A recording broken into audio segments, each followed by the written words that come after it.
What up, though, y'all? How y'all living? I'm watching this Young Thug interview like everybody else, and I get to what I would call the realest part of the interview, and it kind of really stood out to me. Check this out, because I had this problem too. You don't like the word hurt. I see how you looked at that. But a nigga gotta know when they hurt, bro. Cause the only thing you're explaining is you talking about betrayal. Those words bring heartbreak. Yeah, but bro, we gangsters, bro. We men, bro. We bosses, bro. Ain't no such thing, bro. I cried on the internet about that. Give a fuck. I ain't that gangster. I know. Nigga, our heart is fragile. Cause look. That's true, man. When you get to using words like betrayal and some of the things that we just commonly roll through, it is a lot of hurt with that. You know, I had a whole lot of betrayal happen after I got shot. You know what I'm saying? And it seemed like what could have been the worst time ever. And I ain't understand it. And then I ain't get the opportunity to sit with that and think about how I felt with that. I knew I ain't want to be vengeful. I knew I couldn't let somebody else being disloyal to me make me a disloyal person. I knew I was bigger than that, and so I kept moving. But the reality of it is, even though I was able to move on, a lot of that betrayal, that shit did hurt me. It did affect me. I do look at these people differently. Shit, I look at all people a little bit differently. And the thing about my situation with the betrayal, a lot of that was unnecessary. A lot of that was not even beneficial. You know, a lot of that didn't help the people that, you know, it didn't help them at all to betray me. Go figure that one out. Which made understanding it even more difficult for me. You know what I'm saying? And then I just came to the conclusion, like, some things ain't really meant to be understood. And if a dummy knew why he did dumb shit, then he wouldn't be a dummy. But the thing about it is, even a dummy think about what they doing. You know what I'm saying? Even a dummy wears a seatbelt. You know what I'm saying? Even the biggest dummy don't shit where they eat. You know what I'm saying? So, like, I can't even say these people are dummies. They put a whole lot of thought and effort into their betrayal.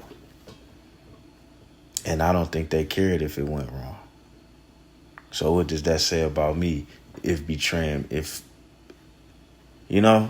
what does that say about me if you betraying me, the idea of it going wrong don't cross your mind? What does that say about our relationship, how I may take this betrayal? And me being a gangster or a hustler, like, some of that shit kind of come into play, but then it doesn't. You know what I'm saying? Still an individual. And some shit do hurt, especially when it's unnecessary.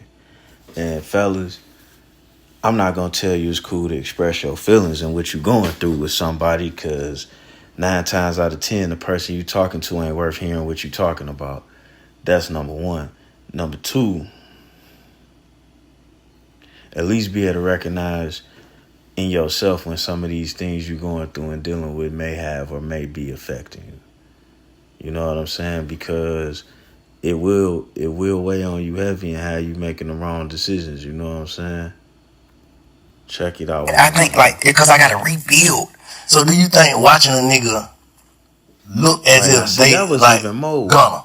You think watching Gunna look more crazy when he was talking about rebuilding, because it happened to me in the middle of rebuilding. Figure that out. The whole shot thing and what happened with that, then all of this it was like, I got shot like 3 years ago.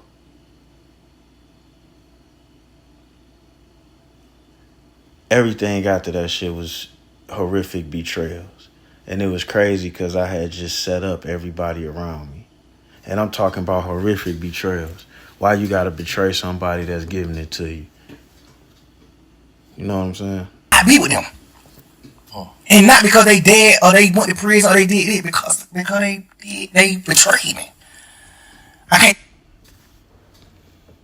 And that's the part. It looked like I ain't never really understood this dude, the vibe with this dude, to really mess with his music that much. But in that moment, I fucked with him. And it's like, damn, moving on does feel different when you used to being around these people that you can't be around no more because they betray you. And then when you do deal with these people, it's a contentious relationship because of the betrayal, and then how they look at the betrayal. And then on top of the fact, like, if I'm doing stuff for you that you can't do for yourself or won't do for yourself out of love, and you betray me, what does that say about how you look at yourself? And all this time I'm looking at you like you somebody.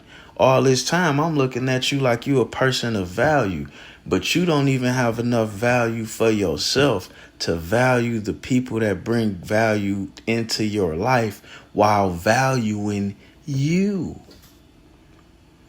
And the excuse people use for this is, oh, I was in survival mode, or this, that. If you was in survival mode, you would be thinking about the tree that bears the most fruit and protecting that motherfucker.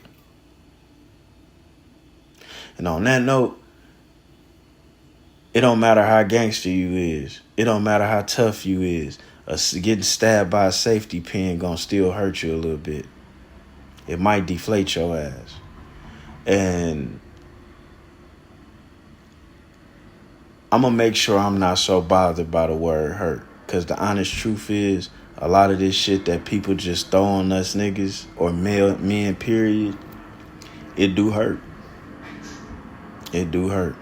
And nobody's ever accountable for the things that they do to us or situations they put us in. It's like we just gotta roll through it and keep going. And sometimes that hurts. Anyways, man, we're gonna dig off into the rest of this interview, and I'm gonna get back with you. One.